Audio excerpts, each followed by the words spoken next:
Hi, I'm Catherine Ayers-Wickenhauser, Director of Communications at Direct Trust.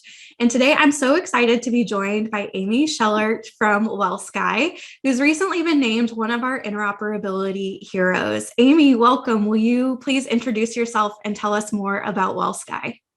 Thanks, Catherine. I'm really thrilled to be here. As you mentioned, my name is Amy Shellhart, and I'm the Chief Solutions Officer for WellSky. A little bit about myself. While I am a Chief Solution Officer or Chief Product Officer, as some might refer to, and have been a technologist for over a decade now, I will tell you that my heart and my passion is really on the provider side. So I started in healthcare. And I tell people this story, I think it gives a little context. I actually was a working girl in college and worked as a certified nurse assistant and did bedside care. And really that's what kind of finalized the decision for me to get into healthcare. But I focused more on the business side because I saw a lot of things that I wanted to improve. And probably the biggest impact was eventually when I became the director of a diabetes center in Springfield, Missouri. I did that for 10 years. And worked with a lot of clinicians, interacted with a lot of patients and families. And honestly, that was around the time that we started to see more adoption of medical records. In fact, I think it was 2009 when meaningful use came to be. And I would say a lot of what ended up driving where I am today was my own frustration with use of medical records and how those did or did not, frankly, enable care. And I would say it's probably where I got my earliest exposure to what does it mean to have context for a patient?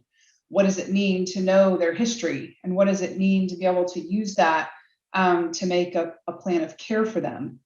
In that case, it was related to people living with diabetes and their families and what that meant for, the kind of successful journey that they were going to have going forward.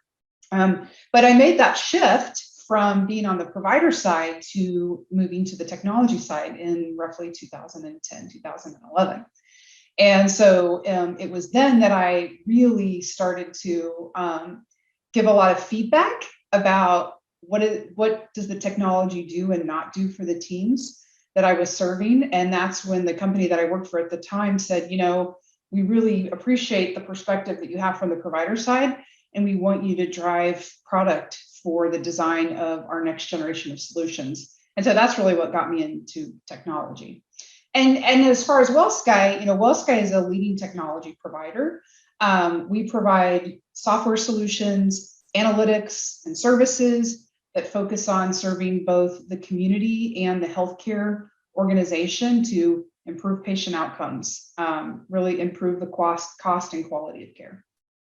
And Amy, I love your story because I relate to it personally too. I mean, as you're describing it, I'm nodding my head because it sounds like me too. I started working in a provider's office when I was in college, and right around the same time, advent of electronic health records. And I think through these conversations that we've had with the Interoperability Hero Initiative and others, what you're describing is the story for so many of being involved in care and then seeing this interoperability world and technology world advance and recognizing that there's opportunity to improve the technology and improve the tools that we have for care delivery. So thank you for outlining your story. I think so many of us relate to that. And with WellSky in particular, I heard recently that WellSky became a network implementer of Commonwealth, one of our peer organizations and a friend of ours in the interop space. And so I'm curious maybe if you could describe a little bit more about what is WellSky's approach to interoperability. Sure. Well, first of all, we believe that interoperability is multifaceted, right? I often talk to the teams about it's not a single arrow, it's a quiver of arrows, and you have to figure out, what are you trying to help providers and others accomplish? But we see Commonwealth as a really strategic arrow in that quiver.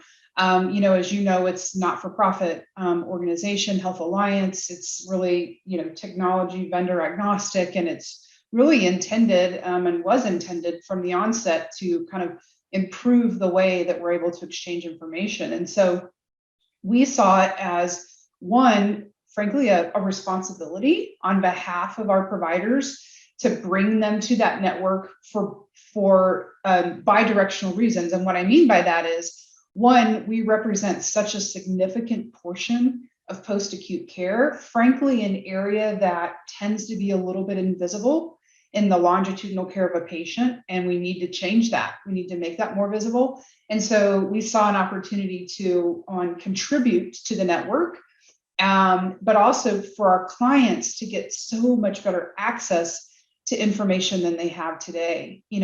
One of the things about a lot of the clients that we represent in post-acute care, which includes, home health, hospice, rehab, SNF, long-term acute care, home infusion, or specialty pharmacy, kind of go down the list, is that they're the ones that are typically responsible for helping patients finish that last mile of recovery. So you think about post-acute care, they're the receivers, right? A patient goes into the hospital, they have this acute event, and so many people, and 45% of Medicare, need extra help before they're really considered recovered, right? And recovered may just mean living better with a chronic condition, or it could mean complete recovery from an acute event. And so our goal of Commonwealth was to improve the visibility that these post-acute care providers have in getting access to data, so that when they're that next in line, right, they're part of that kind of, handoff of getting the patient all the way to a successful recovery, functional, right, and able to live on their own or live with assistance, that they have everything they need. And we saw Commonwealth as really pivotal to that. Yeah, I think so apt. I love that description of the quiver of arrows. And I love that you outline there's not just one approach to interoperability. There is not, one approach to rule them all. That does not exist with interoperability. There need to be multifaceted approaches, just like there have to be different settings of care. So, I'm curious too, from the post-acute care side of the world, and thinking maybe back to meaningful use and the progression of interoperability, and really seeing post-acute care kind of come into its own now with interoperability. What challenges have you experienced embracing interoperability? Yeah, well, I think if you go back to what we talked about with meaningful use, right, in 2009, there was a lot of incentives, dollars, right, associated with helping acute care get on electronic medical records. And that infusion of dollars certainly helped turn the tide, right? We saw mass adoption in acute care of the use of medical records. What we didn't see was those same dollars directed at post-acute care. And if you look at, and look, it makes sense, right? I mean, 80% of the cost of care happens in the hospital setting. It's the place to go to have the biggest impact, get people on electronic medical records. And while I like the title meaningful use, I think I question whether it was always meaningful use. But you've got to make that first leap, right? You got to at least get on the technology. And I think in that sense, right, the goal was accomplished, but we didn't see those same dollars directed at post-acute care. And what that really meant was the bulk of electronic documentation of kind of what jobs are they going to go solve. Well, they were solving the jobs that you do in the hospital setting.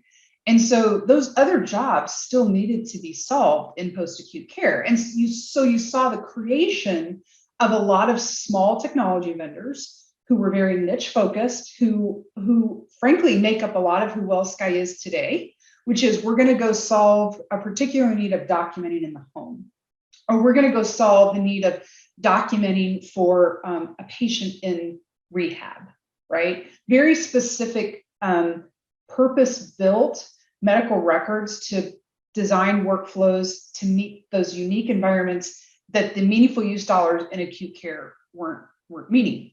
Well, so when you ask, well, what's kind of the challenges? Well, the challenges is those systems weren't designed with the same dollars and the same guidelines and everything that we saw in acute care.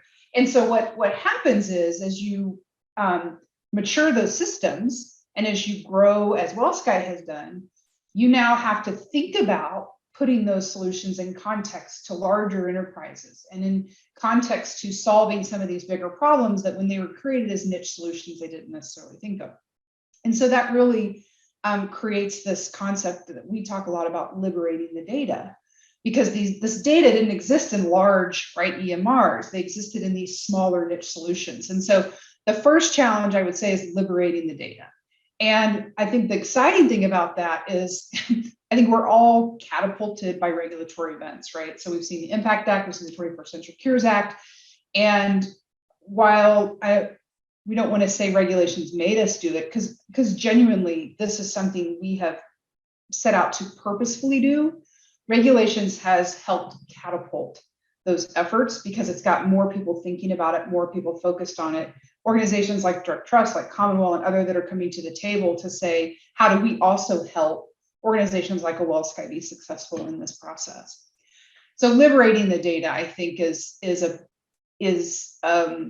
a challenge, but also a huge opportunity, because I think once you liberate that data, then you have all kinds of chances to do meaningful things with that data. I would say the second challenge is helping people do a mind shift. So when we think about when meaningful use first came about, and we think about the EMRs that got established, and we're all pretty familiar with who they are, right, in the industry. How did we get connected to those EMRs? If you were these niche providers, if you were creating this home health solution, you were creating this rehab solution, how did you get connected? How did you share information? And so the answer was point-to-point interfaces, right? And so it was, well, we got to get these people to talk to these people, and it was very much at a local or a regional type of interaction. You had to get in line because no one has an unlimited budget to go build interfaces, right? And so I think that the second challenge has been the mind shift of moving away from this concept of point-to-point interfaces and leveraging other modalities, other ways of exchanging information. And so whether that be direct trust messaging, whether that be looking at networks, so back to Commonwealth, back to organizations like Know2 that are really building out networks of communications, multiple nodes, so you're kind of getting that exponential way of communicating. I think a lot of people who don't spend their time in interoperability every day, their first answer is, oh, I need to go get a point-to-point connection with, so-and-so, whoever that person is that they need information from. And so that second challenge to me is doing a mind shift with everyone that, no, we need to grow the networks, because the networks are the way we get exponential growth, right? That's how we get to multiple, exchange partners at once. Sure. And I love that. I mean, I think thinking about that mindset shift, that's so much of what we've been trying to accomplish from meaningful use forward. And I love how you described it as liberating the data too. And I think on that note, when you think about the ideal interoperability state and maybe that mindset shift, where hopefully maybe that's not a thing anymore, that people just get it. What does that ideal interoperability state look like to you?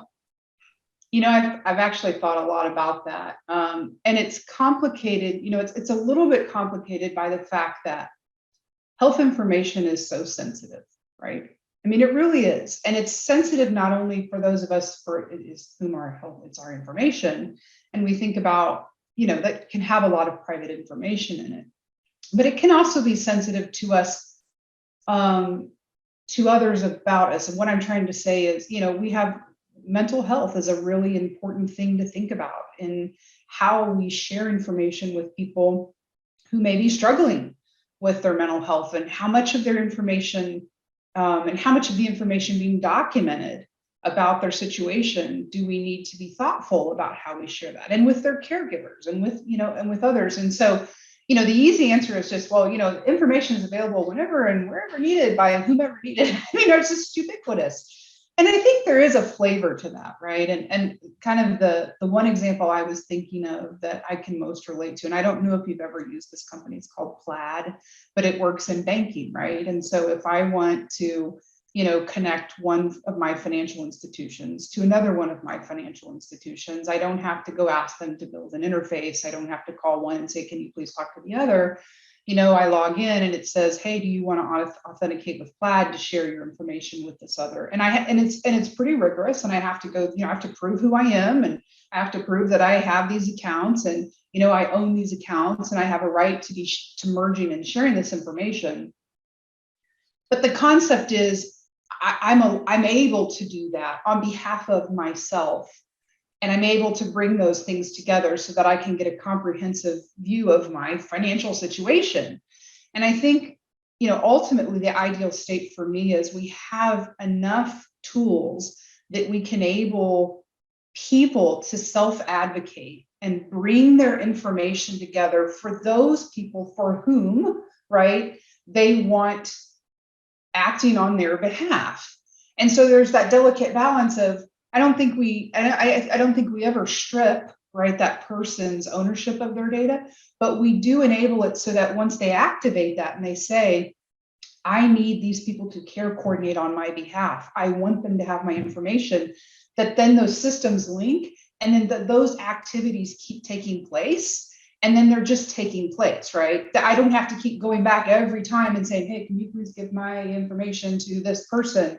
But it creates mechanisms and systems that enable that. And so for me, it's kind of that Plaid banking model where we have enough, we now have liberated the data, we now understand enough about the data, right? We've standardized the data, we're talking the same language, because in banking, Plaid wouldn't be able to do that if they didn't know what information they were, the other organization wanted, but they're talking the same language. So we improve the standards.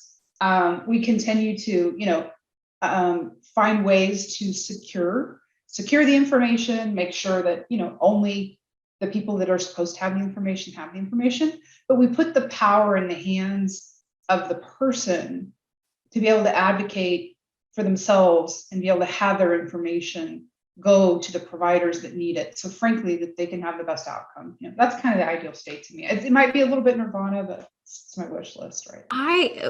But so many people would agree with you too. And for me, just reflecting on that, you think back 10 years ago and the mindset shift there of even it being the patient's data and kind of that departure from what some call paternalistic medicine, where the clinician owns the data, but really it's the patient's data, and thinking about open notes and anti-information blocking and so many other things that have happened. Sometimes I think in interoperability we don't give ourselves enough credit for how far things have come in the amount of time that it has. And I know that we wish things would move much, much faster. But really, I think some of these, what you're describing in these mindset shifts, and I'm excited because we're going to get there. I think what you're describing and the ideal state, it's going to happen. And that continues to be a theme with this conversation and others, of really patient and consumer ownership of their data and being able to aggregate that. Yeah, absolutely. And I do think we are going to get there. And I think, if it hadn't been at the pace that it had, we might have made some mistakes regarding, patient privacy. And I think patient privacy at times has felt like such a barrier. If you're a technology vendor and you just look at it as, there's so many hoops to jump through.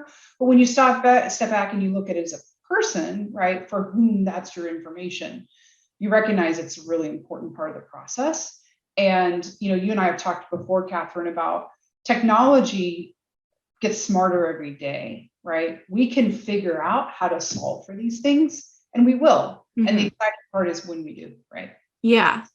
And everything else you touched on too, standards, identity, so many wonderful pieces, I think, of the puzzle in this conversation today. So you touch on so many things.